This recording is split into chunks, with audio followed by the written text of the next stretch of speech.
Мен апамдан сурап келген бул жака түшкөн. Азыр ушакта милиция байкелер айтты, эми бияка түшпөйгүлө деп.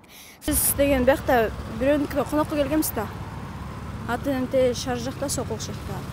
Аны бияка түштө болот да алып келди, аны ошого түшкөнбүз. Сууга чөгүп каза болгондордун саны 28ге жетти. Бул өткөн жылдын ушул мезгилине салыштырмалуу 10%га көп. Кырсыктын көпчүлүгү Ош шаарындагы мүмкүн эмес агын сууларда жана Бишкектеги Чоң Чүй каналында катталган. Каза болгондордун арасында өспүрүмдөр да бар. Мунун алдын алуу максатында күн сайын тийиштүү органдар тарабынан түшүндүрүү иштери жүргүзүлүп жатканы менен ата-энелер кайдыгер болууда, дейт 1-май райондук ички иштер башкармалыгынын балдар менен иштөө инспекциясынын жетекчиси Максат Жапаров. Азыр күн резко ысып кеткенде, азыр жанагында жаш жетелек балдар көбү бычкага келип түшүшөт да. Аны айткандай эле могу мисалы, могу мосттон секиришет, могу көпүрөдөн секиришип, мояка түшүшөт да. А бул бычканын үстү жай көрсөтүлгөнү менен астында резко суу агып турат да. Анан агып кетсе болбой калат.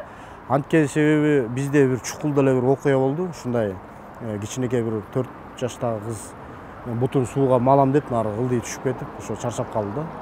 Кичинекей балдар түшөрдө жерде ата-эненин милдети көбүрөөк болуш керек да. Анткени себеби ата-энелер азыр баардыгын эле баягы жанталаш эле оокат кыла алды, балдарын таштап коюп баягы мындай да, баягы көзөмөлсүз калды да, балдардын баары көзөмөлсүз калды да. Мисалы, жиберип коет, бара бер деп коет, бирок көзөмөлсүз калды. Бул жерде ата-эненин бирден бир милдети күчтүү болуш керек. Коомчулук өзү аракет кылыш керек.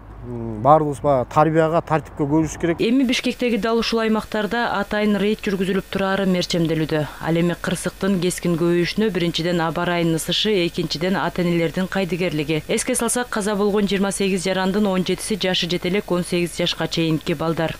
Жарым жыл ичинде жалпы 28 адам тилекке каршы сууга чөгүп каза болуп атат. Ушул каза болгондордун көпчүлүгү бул республикабыздын Ош жана Чүй облусуна туура келет. Себеп дегенде аба ырайынын бул аймактарда тез ысып, анан ал жактагы дагы кичинекей балдарыбыз дагы өспүрүмдөр дагы тезинен сууга, көлмөлөргө түшүп башташат да. Эми ушул статистикага кенен токтоло турган болсок, мына ушул 28 адамдын ичинен жалпы 12 жашка чейин 8 адам каза болсо, ал эми 12 жаштан 18 жашка чейин 9 адам сууга чөгүп каза болуп атат. Кырсыктын баары мүмкүн эместелген агын суулар да катталган. Ал эми атайын оюшулган бассейндерде мындай учурлар каттала элек. Бишкек шаарындагы бардык бассейндерде куткаруучулар менен машыктыруучулар бирге иш алып барат. Ал эми андагы түзүлгөн шарттарды тийиштүү органдардын кызматкерлери көзөмөлдөп турат. Өзгөчө кырдаалдар министрлигинин кызматкерлери тарабынан республика боюнча ар бир региондордо, райондордо, шаар, айылдарга чейин ушул суу коопсуздук эрежелери боюнча жылдын мезгилине карабастан түшүндүрүү иштери жүргүзүлөт. Бул кышында дагы, жайында дагы.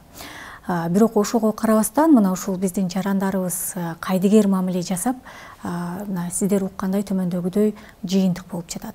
Маселен, мына суу коопсуздук эрежелеринин негизгилери кайсылар?